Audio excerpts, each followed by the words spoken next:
Bienvenue dans le Voyage des héros, le podcast où chaque semaine, un invité me raconte son aventure extraordinaire. Des défis, des victoires, des leçons de vie. Prêt à embarquer pour un nouveau voyage? C'est parti. Bonjour et bienvenue dans ce nouvel épisode du podcast Le Voyage des héros. Aujourd'hui, j'accueille Patrick Dupont-Belleuil, cofondateur d'Acomodo et dirigeant d'entreprise depuis plus de 25 ans. Patrick va aujourd'hui nous raconter son voyage. Vas-y Patrick. Bonjour à tous, content d'être là pour vous partager cette expérience. Je ne sais pas si d'ailleurs on avait fait ce podcast il y a maintenant 2 ans et quelques mois, si j'en aurais été capable. Il m'est arrivé quelque chose d'extraordinaire, mais pas d'extraordinaire dans le bon sens. J'ai malheureusement perdu ma maman. Je dis malheureusement parce que forcément, perdre un parent, c'est toujours quelque chose d'extrêmement difficile. Je pense que tout le monde, on se dit que de toute façon, ce moment-là arrivera.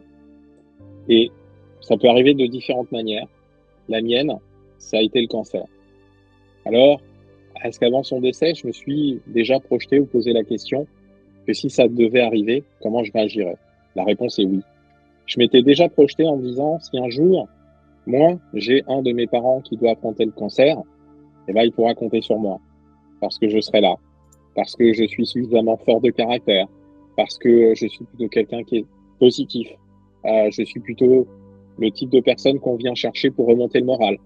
Et je m'étais déjà posé cette question en disant, c'est un combat que le cancer ne remportera pas parce que je serai suffisamment fort pour aider ce parent. Il n'y a qu'une seule chose que je n'avais pas anticipée dans cette réflexion, c'est que ce cancer, il a emporté ma mère en 5 semaines. 5 semaines. La plupart des expériences ou des retours d'expérience que j'ai eus sur le cancer, c'est des gens qui l'ont vécu plusieurs mois, plusieurs années. Même si c'est fulgurant, 5 semaines, je n'ai jamais rencontré quelqu'un autour de moi qui m'a dit, en 5 semaines, diagnostic posé, mon parent est décédé. En 5 semaines, la date à laquelle le médecin, je l'entends encore au téléphone me dire, je n'ai pas une bonne nouvelle à vous annoncer. Votre maman a un cancer. Et il me l'a annoncé à moi avant de l'annoncer à ma mère. Et se dire que 5 semaines après, je suis au cimetière à l'enterrer. Incroyable. Aujourd'hui, j'arrive à en parler, mais c'est pour ça que je vous disais que si j'avais dû faire ce podcast il y a quelques mois en arrière, dans l'état dans lequel j'étais, il aurait été même impossible d'avoir même l'envie de parler avec vous. Ça a été un tel tsunami pour moi. Quelque chose que je n'avais absolument pas anticipé. Surtout quand on anticipe toujours tout. Comme on vous disait, je suis dirigeant depuis de nombreuses années. J'ai été formé à ça. J'ai été formé à décider, à limiter le risque, à affronter les difficultés, à contourner les obstacles. J'ai toujours su m'entourer correctement pour que ça se passe toujours bien pour moi. J'ai toujours été cité en exemple comme quelqu'un qui réussit ce qu'il fait, quelqu'un qui ne l'a jamais, qui est courageux, qui est impliqué, qui donne du sens à ce qu'il fait. Et là, tout cet univers s'est effondré en un claquement de doigts. À la fois, j'ai passé les 5 plus mauvais moments de ma vie, les 5 semaines les plus dures de mon existence, parce que forcément, au fur et à mesure, vous savez qu'on arrive à la fin, mais ça a été tellement rapide. Et j'ai aussi, à ce moment-là, passé les 2 plus beaux jours de mon existence, puisque j'ai accompagné les 2 derniers jours de la vie de ma mère, où elle a échappé son dernier souffle dans mes bras. Et ça a été un moment d'amour extraordinaire. Je souhaite même à beaucoup de gens de ressentir ce moment d'émotion aussi fort que celui-ci. Et les gens qui étaient présents, qui l'ont vu, même aujourd'hui, quand ils m'en parlent en disant c'est un moment extrêmement triste, mais tellement beau, ce qui s'est passé entre c'est un petit peu j'ai reçu le souffle de vie quand je suis venu au monde par ma mère, et je l'ai accompagnée, elle, quand elle a laissé partir son tout dernier souffle. Et cette image, je l'ai tous les jours. Son décès, j'y pense tous les jours. Son souvenir, il est tous les jours à mes côtés. Il n'y a pas un lieu, un endroit, un jour, un moment, une satisfaction, une douleur où je ne pense pas en même temps à ma mère. Et donc cette fusion, c'est là finalement aussi qu'on se rend compte qu'on peut être fusionnel avec un de ses parents. On a toujours dit d'ailleurs que les garçons étaient pour les mamans, les petites filles étaient pour les papas. Donc moi, effectivement, j'étais très très proche de ma maman, qui était une personnalité forte, d'origine africaine, qui est venue en France dans les années 70, dont l'objectif était de améliorer sa vie et qui, tout au long de sa vie, a fait en sorte d'améliorer la vie des autres. Mais la mienne, d'abord. Quand elle est arrivée en France, elle ne savait ni lire ni écrire. Et moi, j'ai fait une école de commerce. Ça a du sens. C'est-à-dire, son sacrifice n'était pas vain. Pendant toutes ces années en France, elle n'a eu qu'un objectif, c'était de se dire, je veux un avenir pour mon enfant. Cet enfant, c'était moi. J'ai su profiter de chacun de ces instants. J'ai su saisir toutes les opportunités qui ont fait ce que je suis. En tout cas, c'est ce que je pensais. Jusqu'à son départ, c'est ce que je pensais. Et lorsqu'elle a disparu, je ne savais plus qui j'étais. Je n'avais plus de sens à donner à mes actions. Je n'avais plus envie d'accompagner ou d'aider les gens. Je trouvais injuste que ça me soit arrivé à moi. Je ne comprenais pas comment j'allais pouvoir continuer sans repère. Qu'est-ce que j'allais faire de ma vie à présent? Et ça a été vraiment une traversée du désert, à la limite de la dépression. Mais comme j'ai un caractère quand même assez fort, je savais qu'il fallait quand même que je lutte et que je ne m'arrive pas jusqu'à cette extrémité. Mais ça a été extrêmement difficile. Ça a été des moments terribles. Surtout des moments que vous ne partagez pas. Parce que quand on a en plus cette éducation-là, avec de la pudeur, même si vous avez beaucoup d'amour à donner, même si vous êtes plutôt pour les autres, quelqu'un qui va influencer, qui va aider, ils n'attendent pas de vous que vous soyez fragile, que vous soyez triste, que vous ayez perdu l'envie, le courage. On ne vous attend pas là. Et quand on se rend compte que vous êtes dans cet état-là, les gens s'écartent.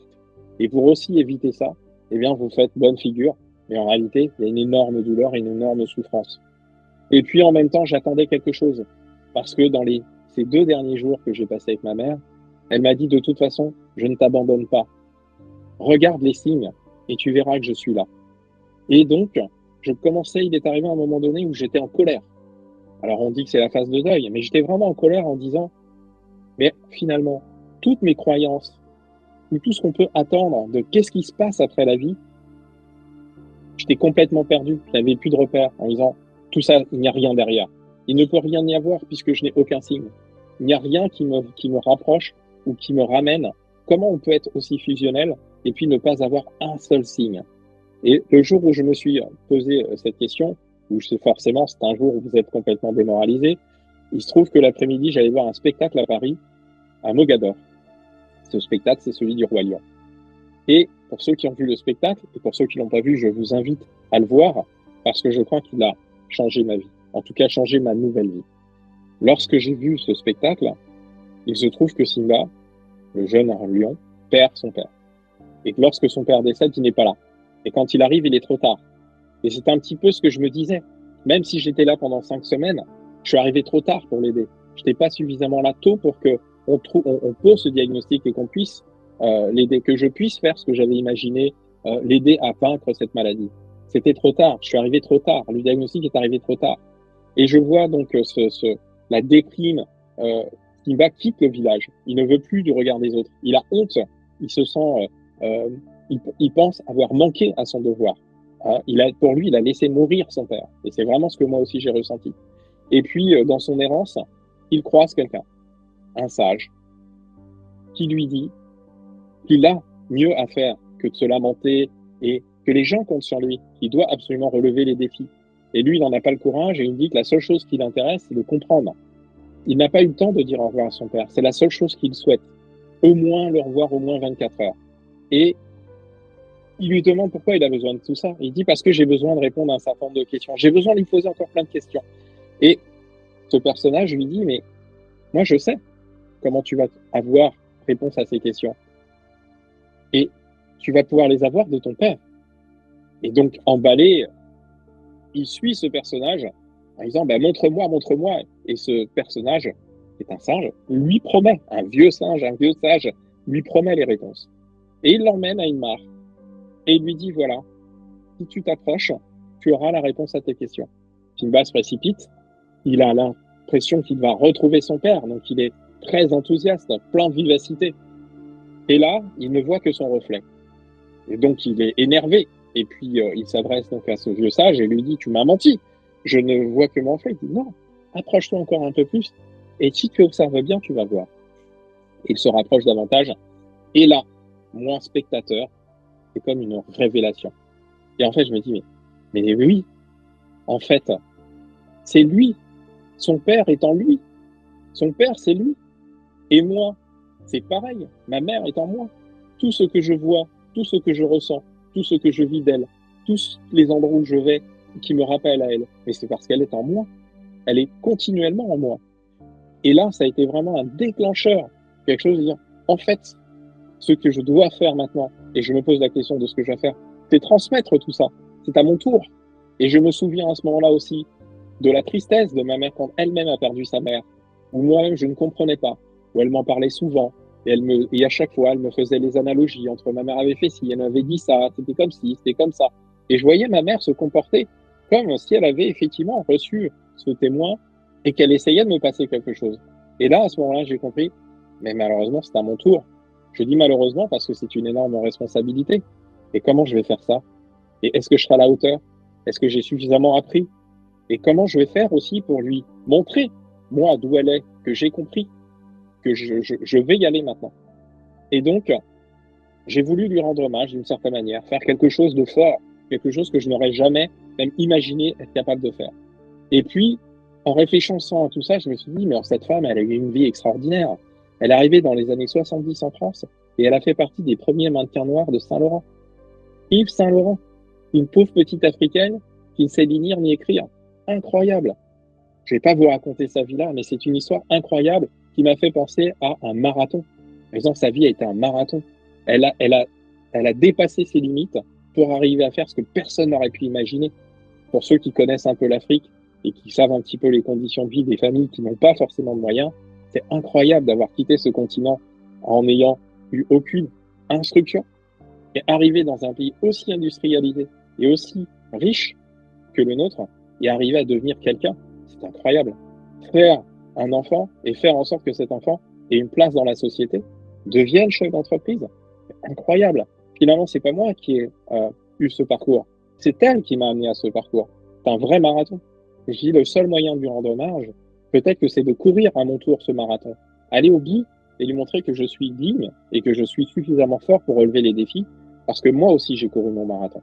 Et forcément, comme je considérais ma mère comme une reine, eh bien, il a fallu que je choisisse le plus beau des marathons. Et le plus beau des marathons qui existent, c'est celui de New York.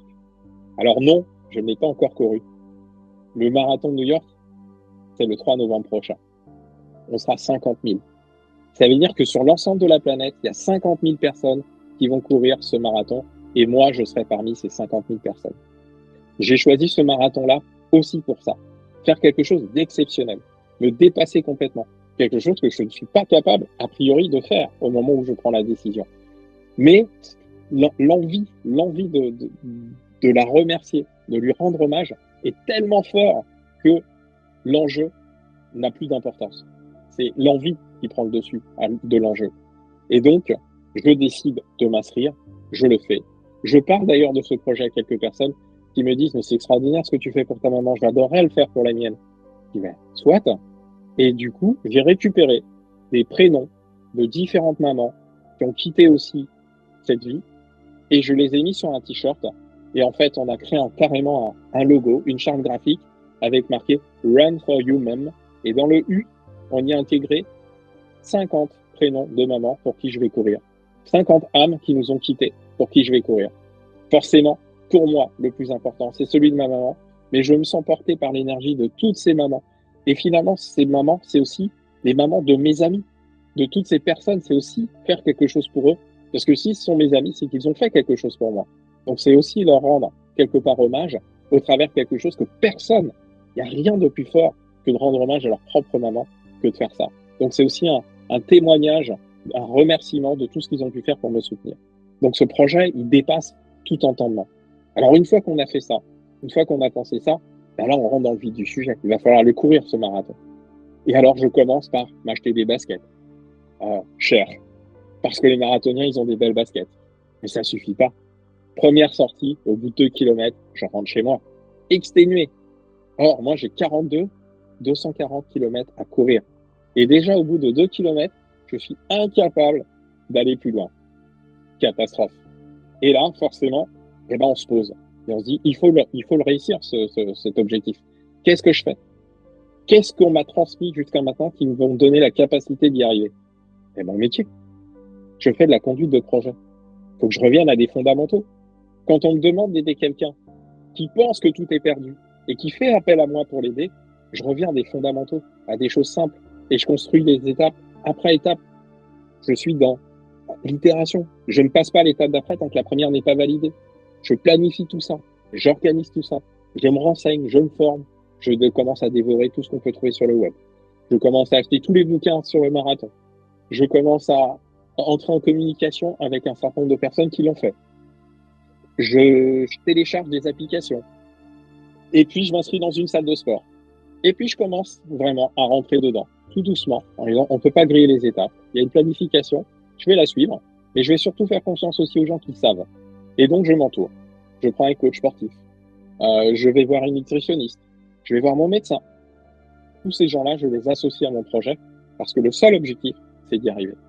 Et là, même mon médecin, déjà me dit, finalement, ce projet, il arrive bien parce que quand on regarde toutes ces analyses, tu as un problème de santé qui fait que si tu ne fais pas aujourd'hui un tour à 180 degrés de la façon dont tu vis aujourd'hui, tu n'atteindras pas 65 ans.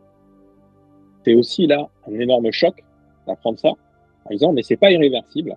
Et ce qui peut retarder tout ça, c'est effectivement une hygiène de vie bien meilleure.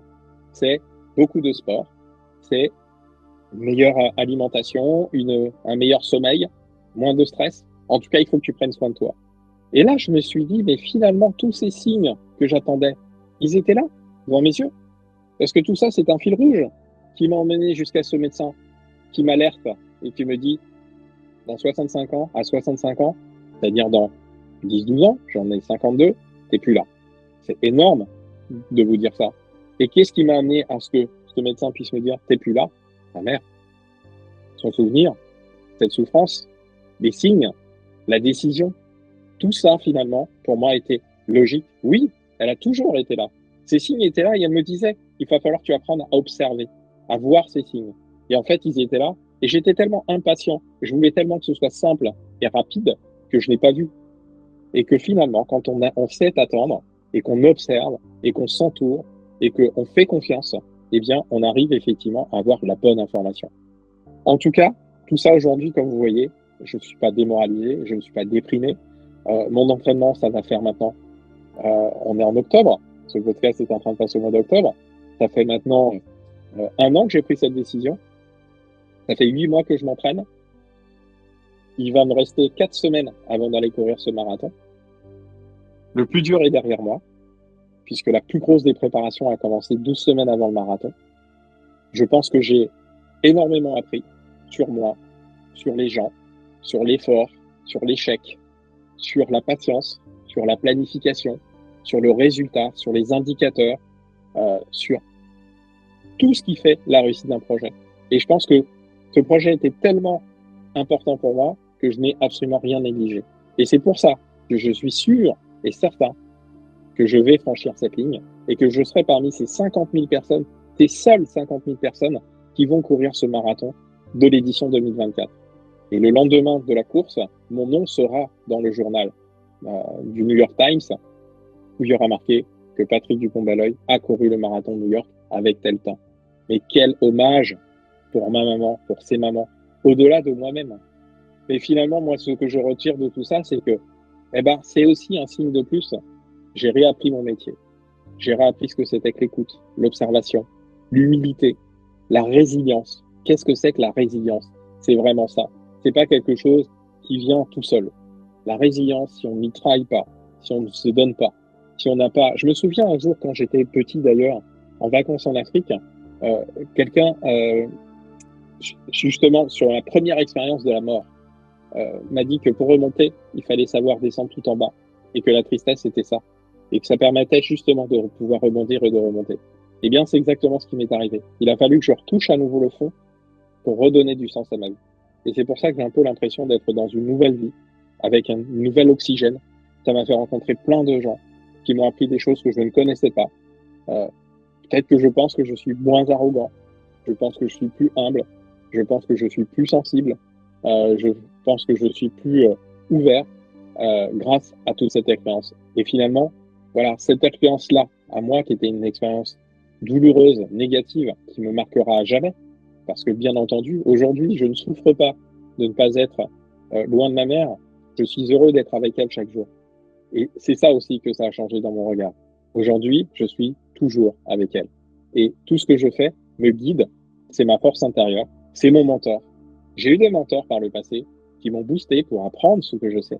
Ils m'ont, avec eux, j'ai eu un savoir-être, un savoir-faire, mais véritablement, ce que j'ai à l'intérieur de moi dépasse tout ça. Et ça, il a fallu que j'aille moi le chercher.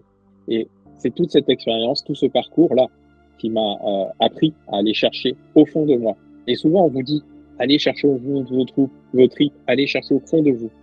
C'est pas facile, on ne sait pas ce que ça veut dire. Il faut vraiment vivre les choses. Moi, j'ai vécu cette expérience-là. Et je dirais que la prochaine étape pour moi, eh ben, c'est ce partage-là, puisque c'est ce qu'a fait ma mère toute sa vie.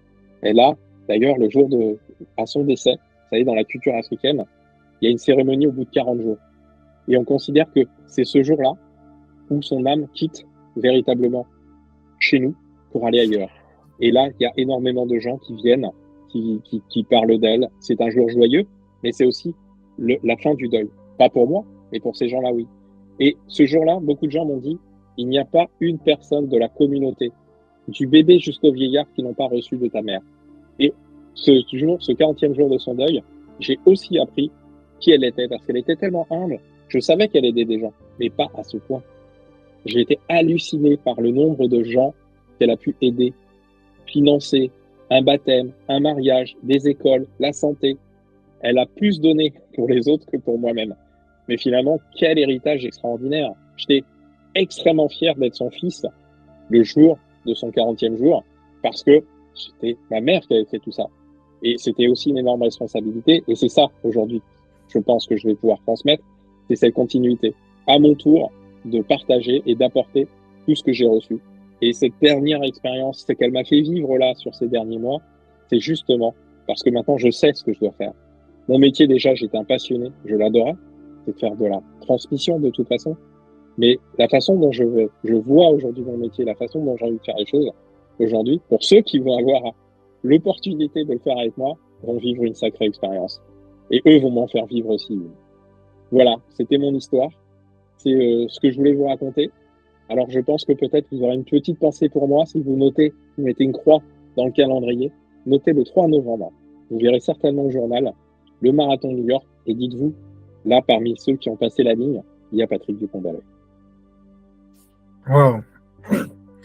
Merci Patrick, c'était particulièrement émouvant.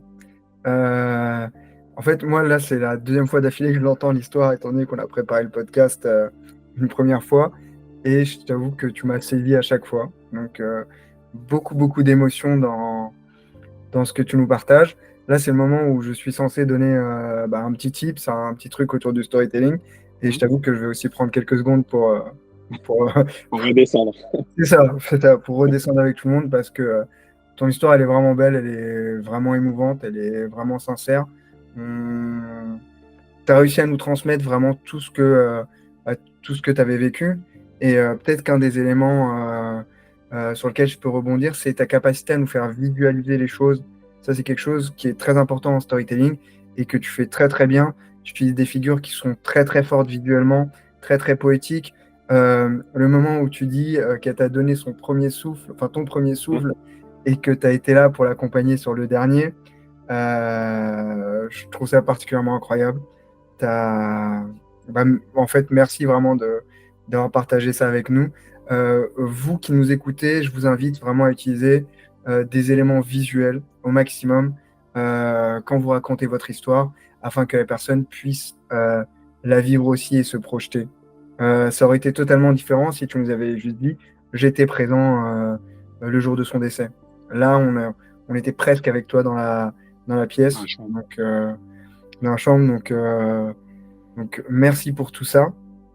La question que je pose à chacun de mes invités, parce que là, tu as vraiment eu le temps de t'exprimer et de nous raconter ton histoire. Si tu devais la résumer très brièvement, comment est-ce que tu le ferais? Et je vous dirais simplement que dans quelques jours, je vais parcourir 42,240 kilomètres pour apporter la preuve que la résilience est possible. Super. Et du coup, Patrick, si on veut suivre ton aventure, comment ça se passe si on veut savoir, enfin, vivre ces derniers moments de préparation avec toi, où est-ce que ça se passe?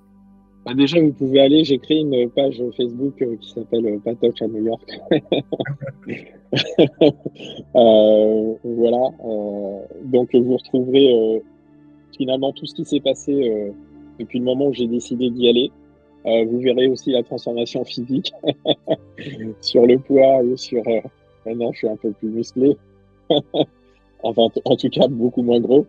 Et j'y ai, depuis le début de la préparation, les 12 dernières semaines, qui sont vraiment la préparation la plus difficile, qui garantit normalement, si vous êtes rigoureux, de réussir votre marathon, d'arriver à passer cette ligne d'arrivée.